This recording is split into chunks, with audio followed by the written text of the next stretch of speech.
मित्रों, आज शिवपुराण में आपको शिवपुराण रुद्र संहिता में तारक पुत्र के प्रभाव से संतत हुई देवों की ब्रह्मा के पास करुण पुकार, ब्रह्मा का उन्हें शिव के पास भेजना, शिव की आज्ञा से देवों का विष्णु के शरण में जाना और विष्णु का उन दैत्यों को मोहित करके उन्हें आचार भ्रष्ट करना।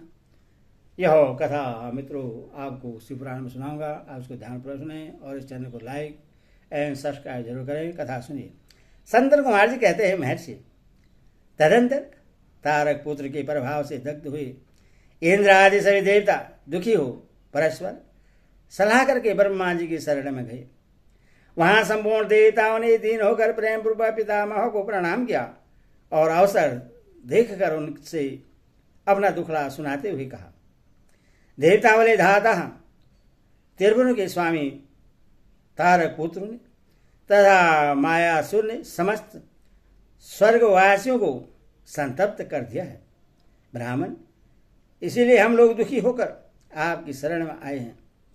आप उनके वध का कोई उपाय कीजिए जिससे हम लोग सुख से रह सके।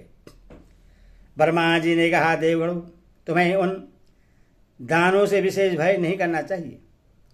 मैं उनके वध का उपाय बतलाता हूँ। भगवान शिव तुम्हारा कल्याण करेंगे। मैंने ही इन दैत्यों को बढ़ाया है, अथवा मेरे हाथ इनका वध होना उचित नहीं है। साधित्यपुर में इनका पुण्य भी वृद्धिगत होता रहेगा। अथवा इंद्र से सभी देवता शिव जी से प्रार्थना करें, वे सर्वाधीश दैत्य प्रश्न हो जाएंगे, तो वही तुम लोगों का कार्य पूर्ण करेंगे। संतन कुमार जी कहते हैं, व्यास जी, ब्रह्मा जी की यह वाणी सुनकर इंद्र सहित सभी देवता दुखी हो उस स्थान पर गए जहां वृषधर शिव जी आसीन थे। तब उन सब ने अंजनी बात कर देवेश्वर शिव को भक्ति पूर्वक प्रणाम किया और कंधा झुकाकर लोगों के कल्याण करता शंकर का स्तवन किया। उन्हें इस प्रकार नाना प्रकार के दिव्य स्रोतों द्वारा त्रिशूलधारी परमेश्वर की स्तुति करके स्वार्थ साधन में निपुण इंद्र आदि देवताओं से दीन भाव से कंधा झुकाए हुए हाथ जोड़कर प्रस्तुत स्वार्थ को निवेदन करना आरंभ किया। देवताओं ने कहा, महादेव, तारक के पुत्र तीनों भाइयों ने मिलकर इंद्र सहित समस्त देवताओं को परास्त कर दिया है। भगवान, उन्होंने त्रिलोकी को तथा मुनीश्वरों को अपने अधीन कर लिया है और संपूर्ण सिद्ध स्थानों को नष्ट भ्रष्ट करके सारे जगत को उत्पीड़ित कर रखा है। वही दारुण दैत्य समस्त यज्ञ भागों को स्वयं ग्रहण करेंगे।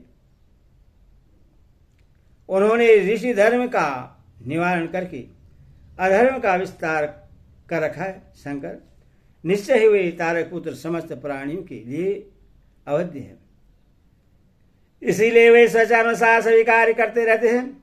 प्रभु, ये त्रिपुर निवासी दारुण दैत्य जब तक जगत का विनाश न कर डाले उसके पहले ही आप किसी ऐसी नीति का विधान करें जिससे इसकी रक्षा हो सके। संतन कुमार जी कहते हैं, मुनि, यो भाषण करते हुए उन स्वर्गवासी इंद्रादि देवों की बात सुनकर शिवजी उत्तर देते हुए बोले। शिवजी ने कहा, देवगण, इस समय वे त्रिपुराधीश महान पुण्य कर्मों में लगे हुए हैं और ऐसा नियम है कि जो पुण्यतमा हो उस पर विद्वान को किसी प्रकार भी प्रहार नहीं करना चाहिए। मैं देवताओं के सारे महान कष्टों को जानता हूं, फिर भी वे दैत्य बड़े प्रबल हैं, अथवा देवता और असुर मिलकर भी उसका वध नहीं कर सकते। वे तारक पुत्र सबके सब पुण्य संपन्न हैं, इसीलिए उन सभी त्रिपुरवासियों का वध दुस्साध्य है। यदि भी मैं रणकांकर्ष हूँ तब जानबूझकर मित्रद्रोह कैसे कर सकता हूँ? क्योंकि पहले किसी समय ब्रह्मा जी ने कहा था कि मित्रद्रोह से बढ़कर दूसरा कोई बड़ा पाप नहीं है। सत्पुरुषों ने ब्रह्म हत्यारे, शराबी, चोट, चोर तथा व्रत भर्म करने वाले के लिए प्रायश्चित का विधान किया है, परंतु कृतघ्न के उद्धार का कोई उपाय नहीं है। देवताओं, तुम लोग भी तो धर्मज्ञ हो, अतः धर्म दृष्टि से विचार कर तुम ही बताओ कि जब वे दैत्य मेरे भक्त हैं तब मैं उन्हें कैसे मार सकता हूँ। इसलिए अमरो, जब तक वे दैत्य मेरी भक्ति में तत्पर हैं तब तक उनका वध असंभव है। तथापि तुम लोग विष्णु के पास जाकर उनसे यह कारण निवेदन करो। तदनंतर देवगण भगवान विष्णु के समीप गए और उनके द्वारा ऐसी व्यवस्था की गई कि जिससे वे असुर शैव सनातन धर्म से विमुख होकर सर्वदा अनाचार परायण हो गए। वैदिक धर्म का नाश होने से वहां स्त्रियों ने पातिव्रत्य धर्म छोड़ दिया, पुरुष इंद्रियों के वश हो गए, स्त्री पुरुष सभी दुराचारी हो गए।